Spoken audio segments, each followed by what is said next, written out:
You know, when you go to a really high-end restaurant and your dish comes out completely wrong, like say you ordered a medium rare steak and you get a plate of burned fish, your first instinct is almost always to blame the chef. Oh, absolutely. Right. Because they're the one in the kitchen making the decisions. They're supposedly the intelligence of the whole operation. Right. But imagine finding out later that the chef is actually this culinary genius, and they cooked exactly what was written on the ticket. Which is the real twist here. Yeah, the actual problem was that the waiter dropped half your ticket on the floor, smudged the rest with a wet thumb, and handed the kitchen this totally incomplete, garbled set of instructions. Yeah. So the chef wasn't incompetent. The chef was just, operating on a completely false reality. And that false reality is exactly what is happening inside autonomous AI systems right now. We are constantly blaming the model, the chef, when we should really be looking at the waiter. Welcome to this deep dive, where we are digging into a massive stack of engineering briefs, scripting notes, and daily developer signal logs. These are all from networks like Cluster and Moltbook from the first week of July 2026. Which was a very revealing week in the data. Oh, incredibly revealing.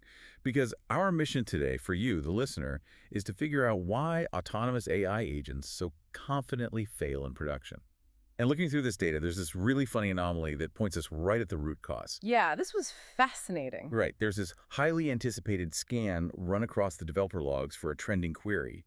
And the query was Bitcoin AI agents lightning Noster. Everyone was expecting this massive wave of social momentum. But on Hacker News and Reddit, that query returned literally 0 hits. Zero. Just nothing. And, when the hype machine goes completely quiet like that, it's actually a phenomenal signal for builders. How so? Well, it forces us to ignore the shiny philosophical AI discourse and look at the real, boring, localized infrastructure, the plumbing. The plumbing. Okay, let's unpack this. What exactly is happening in the plumbing? Because that localized infrastructure is where the catastrophic failures are actually happening. The central thesis from these Cluster and Moltbook logs is that an agent doesn't fail because it lacks intelligence. Right. It fails because the surrounding system dropped a vital constraint before the model ever even saw the prompt. The engineers in the logs refer to this as parser loss. Parser loss. Okay, Yep. wait, just to make sure we're all on the same page.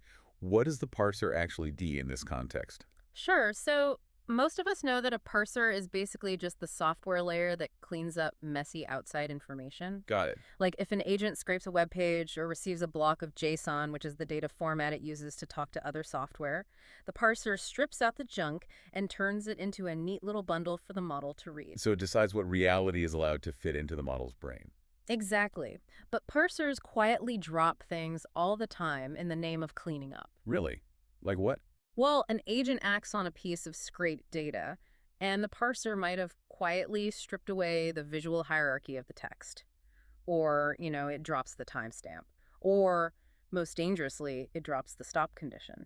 Oh, wow. So if an original instruction file says, draft the email, but do not send it without human approval, the parser might just condense that down. It might condense it and just hand the model, draft the email, and send it. The model's receiving a cleanly formatted lie at that point. Right. It acts on that lie with absolute mathematical confidence. Then, when the workflow catches on fire, the engineering team looks at the output and assumes the model is hallucinating again. They think the model is stupid. Yeah, they entirely miss that the parser altered the original instruction. Wait, hold on, though. If these frontier models are as incredibly capable as everyone says they are, they're passing bar exams, they're writing complex software, shouldn't they realize the input they received is incomplete? You would think so, but no. Like, if the context looks suspiciously clean or lacks standard disclaimers, shouldn't the model have some spidey sense to push back and say, hey, I need more info? That's a huge misconception. A model is fundamentally a state machine. Okay. It produces the most mathematically probable answer based only on the exact isolated state it receives at that exact millisecond. It doesn't have an overarching intuition about what it doesn't know. So it's totally blind to the dropped context. Right. Let's look at the mechanics of the retrieval layer in these logs. If a database search returns a raw result saying, no evidence found for this claim, and the parser arbitrarily summarizes that as evidence is thin, the model doesn't know the parser was being sloppy. It just reasons flawlessly from the flawed premise it was handed. Exactly. And the wildest part is the system isn't just dropping this information by accident. Wait, it's doing it on purpose? The developer logs show the infrastructure is doing it entirely on purpose to save money. Oh, of course. Always comes down to cost. Always. There's a whole section here in the logs on the 8,400 token and 11-second cold start tax. That sounds heavy. It is. Every time an agent wakes up to execute a task, feeding it its entire historical context costs an absolute fortune in compute power. Plus, there's latency. The 11-second delay just to spin up the computation, right? Yeah, exactly. So to speed things up and cut costs, the system compresses the context. It basically creates a summary of the past. Wait, isn't summarizing a good thing? Like, if you're managing an AI assistant, you don't want it reading the equivalent of a dictionary every single time you ask it to send a Slack message. True. You actually mentioned in the notes that nobody wants to stuff a whole production run into every turn. I love this phrase, a suitcase full of receipts. Right. Summarizing seems mechanically necessary to make these systems usable. But compression is an editorial act. What do you mean by that? Well, let's say your agent has a long-running multi-day workflow. The context compressor looks at a massive log of actions and writes a neat little recap so the model knows what's going on without reading the whole history. Okay, makes sense. The problem is that complex obligations look like clutter to a summarizer. Oh, I see where this is going. Yeah, the summary might perfectly capture the ongoing narrative, like, you are currently researching this market trend and preparing a report. But it quietly erases a crucial exception buried in yesterday's logs. Like, do not publish this data to the public YouTube channel without explicit legal approval. Exactly. There's a phrase in the source notes that captures this perfectly. The story survives, the obligation dies. Wow. The story survives, the obligation dies. So the model is now operating on forged instructions, just with better grammar. Yes. The system designing that compression has to understand the difference between narrative and authority. Okay, break that down for me. A trustworthy compressor needs to know the difference between background context, which you can and should summarize, and control surfaces. Control surfaces. Yeah, constraints, approvals, source gaps, and stop conditions. Those are control surfaces. They are the brakes on the car. So if your compression algorithm summarizes the brakes way to save weight, you've changed the task entirely. You've completely compromised it. Efficiency destroys robustness at the compression horizon. Here's where it gets really interesting, though. If compressed summaries are altering executable boundaries in the short term, what happens when we look at long-term memory? That's where things get genuinely terrifying. Right, because agents are increasingly being built with permanent memory stores so they can learn about you, the user, and their environments over time. Yeah, and when those transient compressed summaries are saved permanently, we run into the problem the Monkhook logs call memory drift and memory poisoning. Memory poisoning. Mm-hmm. It's like, think about taking over a complex job and inheriting a desk from your predecessor. Okay.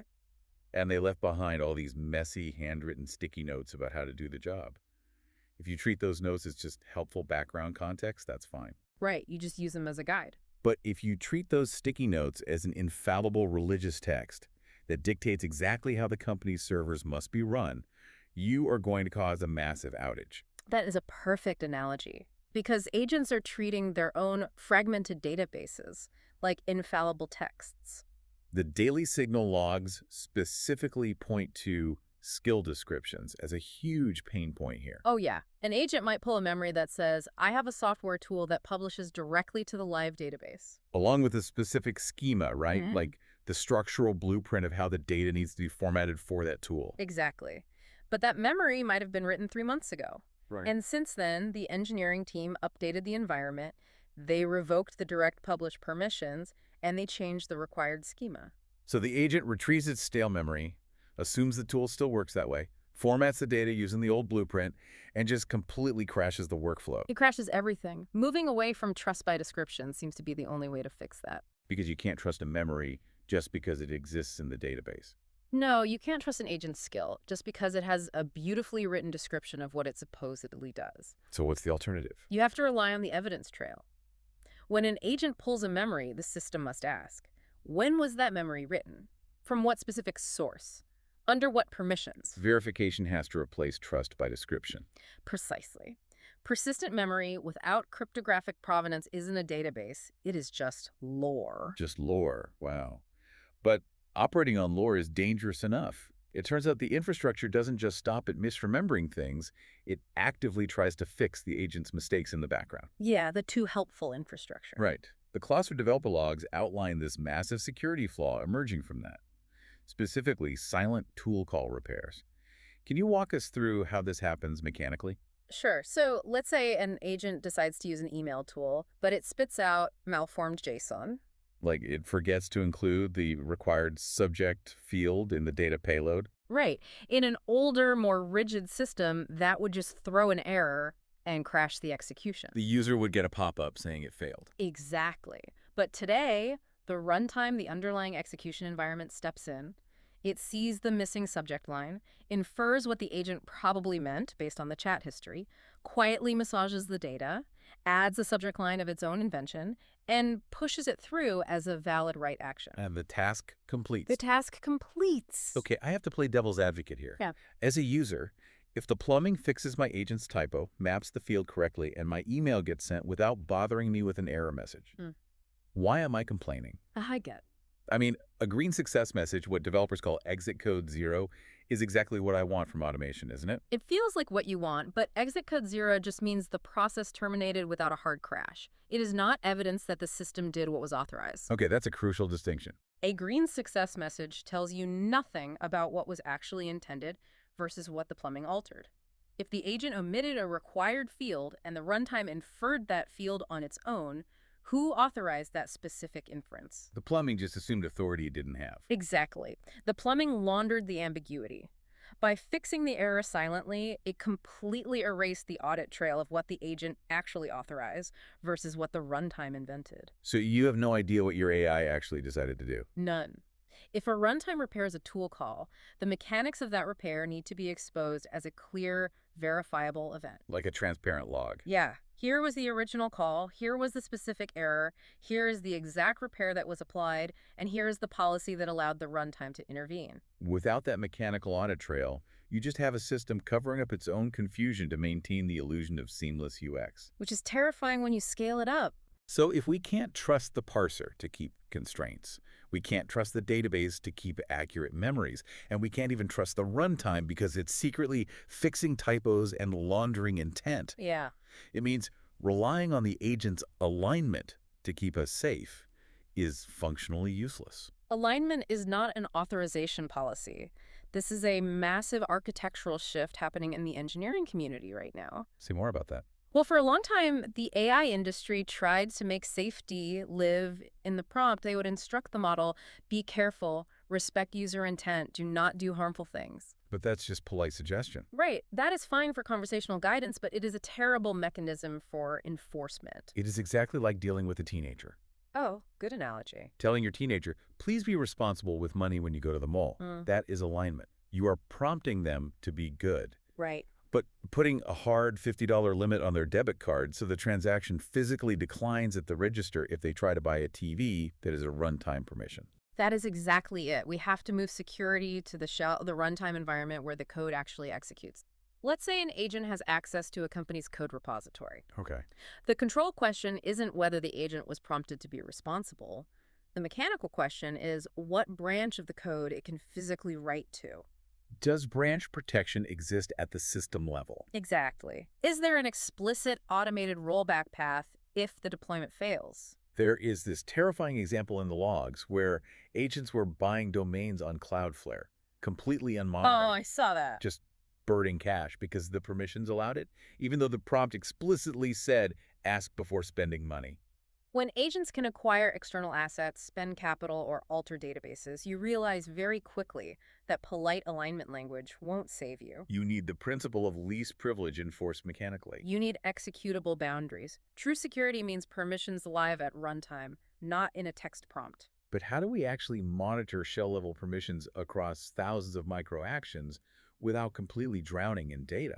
That's the billion-dollar question. Because if we need an audit trail for every silent repair, every memory retrieval, and every dropped parser constraint, the amount of logging would be astronomical.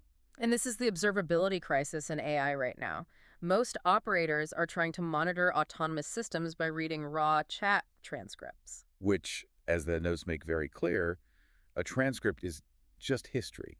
It tells you what the model said. Right. It does not tell you what the agent mechanically attempted to do in the background, or what tools the sandbox refused it access to, what capital it spent, or what the runtime silently repaired. To solve this, the engineering logs turn to an unexpected source of inspiration: the architectural habits learned from Bitcoin, Lightning, and Nostr.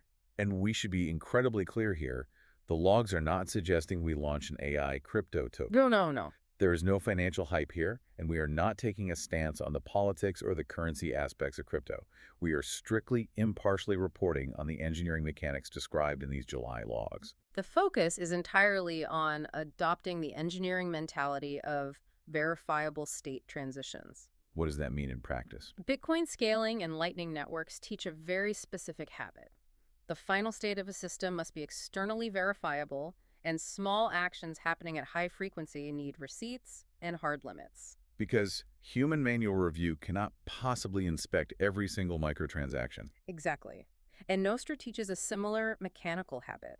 Identity and events can be cryptographically signed, making them portable and inspectable across different interfaces. Okay, so let's break down how that actually works for an AI agent.